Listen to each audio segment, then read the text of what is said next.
ये तस्वीर जो लगाई गई है, ये तस्वीर देख के आपको पता ही चल गया है कि वचन में क्या है, कौन सी बात है और कौन सी औरत के बारे में यहाँ पे बात होने वाली है। तो ये वही औरत है जिससे फरीसी और शास्त्री लोग पकड़कर यीशु के पास में लेके आए थे और उसे कह रहे थे कि ये व्यभिचार में पकड़े गए। आइए हम इसमें से कुछ सीखने की कोशिश करते हैं।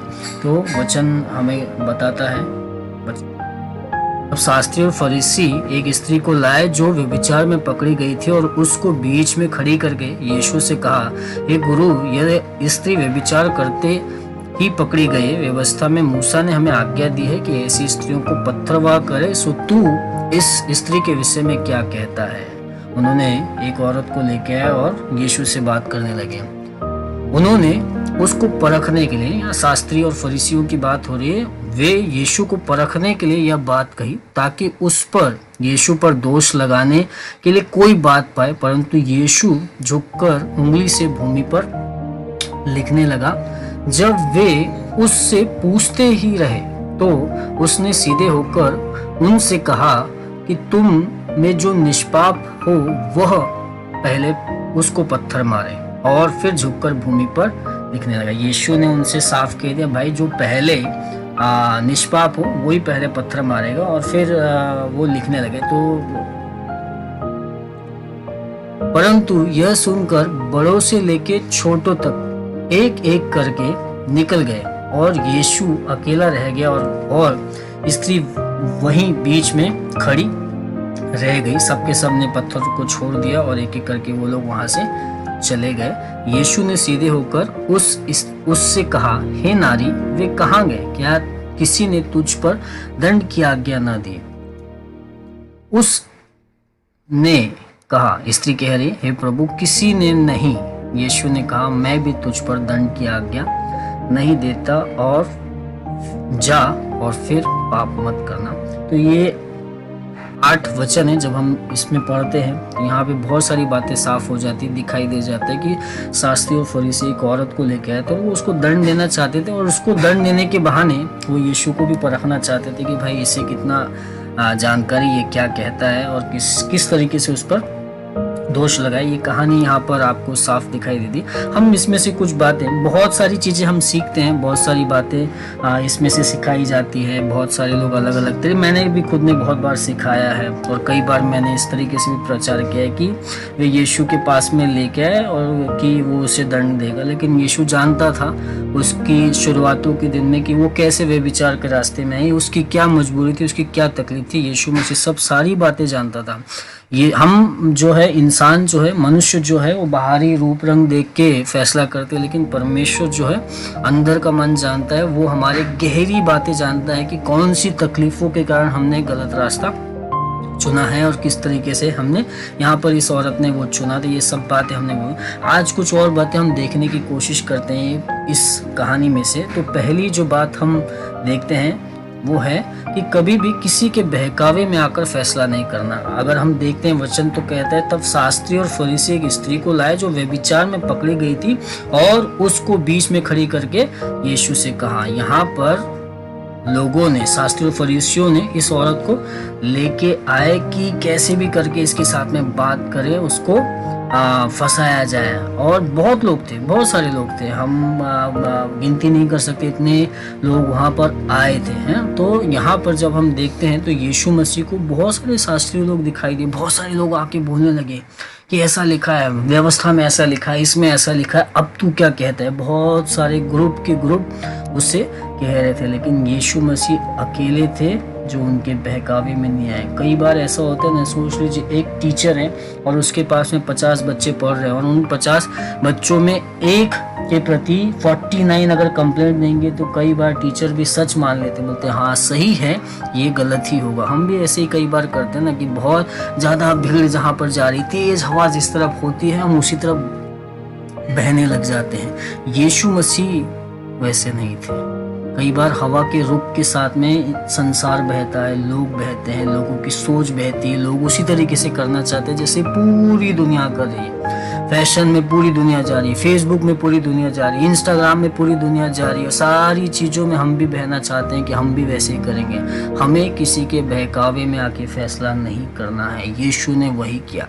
फरीसी लोग, शास्त्री लोग उसको दबाव देते रहे, लेकिन उसने किसी के बहकावे में आके फैसला नहीं किया। आपको और मुझे भी किसी के भी बहकावे में आके, किसी के भी दबाव में आके, किसी भी बात का प्रेशर लेके हमें फैसला नहीं करना है। दूसरी बात है कि परमेश्वर का वचन सबको समझ में आएगा ही आएगा। परमेश्वर का वचन है जो सबको समझ में आएगा। अब देखिए हम कहाँ पर इस बात को देखते हैं। तो जब वे उससे पूछते रहे, शास्त्री और फरीसी लोग उससे पूछते रहे, तो उसने सीधे होकर उनसे कहा कि तुम में जो निष्पाप हो वही उसको पहले पत्थर मारे। परंतु यह सुनकर बड़ों से लेकर छोटों तक के एक एक करके निकल गए और यीशु अकेला रह गया और वह स्त्री बीच में खड़ी रहेगी। तो परमेश्वर का वचन सबको समझ में आता ही है। यहाँ पर कैसे लिखा है कि एक एक करके, बड़ों से लेके छोटों तक के एक एक करके। यीशु ने एक बात कही, यीशु ने एक वचन कहे और वो वचन को एक एक करके लोगों ने सुना, समझा, एक एक करके, बड़ों से लेके छोटों तक के। तो जो बड़े थे उनको पहले समझ में आया कि यीशु ने बहुत गहरा वचन कहा है, गहरी बात कही कि जो निष्पाप है वो पहले पत्थर मारेगा।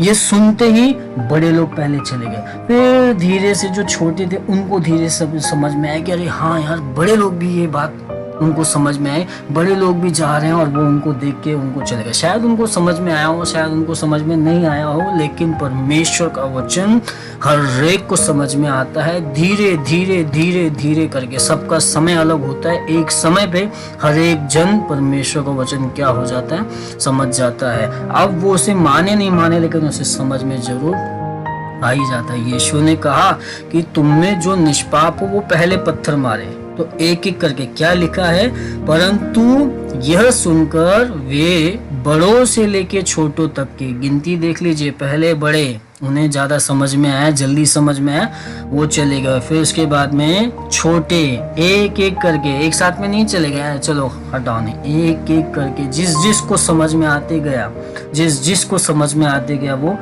चला गया। परमेश्वर का वचन जो है वो सबको समझ में आएगा ही आएगा। आज शायद आपके परिवार में कोई ऐसा व्यक्ति है जिसे परमेश्वर का वचन समझ में नहीं आता है, शायद वो परमेश्वर से दूर है। मैं आपको कहना चाहता हूँ, परमेश्वर का वचन उनको समझ में आएगा ही आएगा। वे समझेंगे ही समझेंगे, परमेश्वर का वचन समझेंगे ही समझेंगे। बाइबल बताती कि हर घुटना झुकेगा, हर जुबान कहेगी, उनका भी घुटना झुकेगा, उनकी भी जुबान कहेगी कि यीशु ही प्रभु है, यीशु ही प्रभु है। परमेश्वर का वचन सबको समझ में आएगा।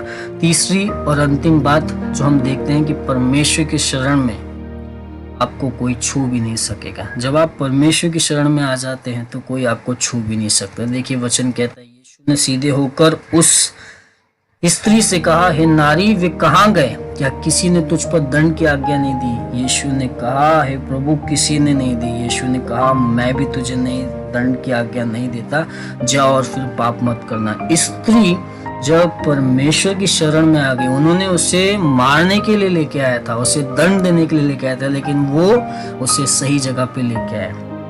आपको, मुझे बहुत सारी चीजें हमें खींच रही है मारने के लिए, नष्ट करने के लिए, लेकिन वो सारी चीजें हमें परमेश्वर के पास लेके आती है। आज पूरे विश्व में कोरोना नामक महामारी ने जगह ली है, लेकिन आपको क्या लगता है ये बीमारी नष्टता की है? नहीं, ये बीमारी हमें परमेश्वर की महिमा दिखाएगी, आपको और मुझे परमेश्वर के और करीब लेके आएगी, और करीब लेके आएगी, और हम और करीब आते ही चले जा रहे हैं। जब हम परमेश्वर की शरण में आते हैं, हमें कोई छू भी नहीं सकता। इस औरत को भी यही हुआ, जब वो परमेश्वर की शरण में आ गई, किसी ने भी उसे छुआ नहीं, किसी ने भी उसे छुआ नहीं। क्यों? क्योंकि वो, विश्वास करता हूँ आपसे परमेश्वर कुछ ना कुछ बातें कर रहा है। जो हमने 3 बातें देखी, जो 3 बातें, हमें लोगों के बहकावे में अपने फैसले नहीं करना है। दूसरी बात, परमेश्वर का वचन सबको समझ में आएगा ही आएगा। और तीसरी बात, जब आप परमेश्वर की शरण में आते हैं तो आपका कोई बाल भी बाका नहीं कर सकता। प्रभु आपको आशीष दे, आप और आगे बढ़े, वचनों से और सीखें, आपको और महिमा मिले। Thank you.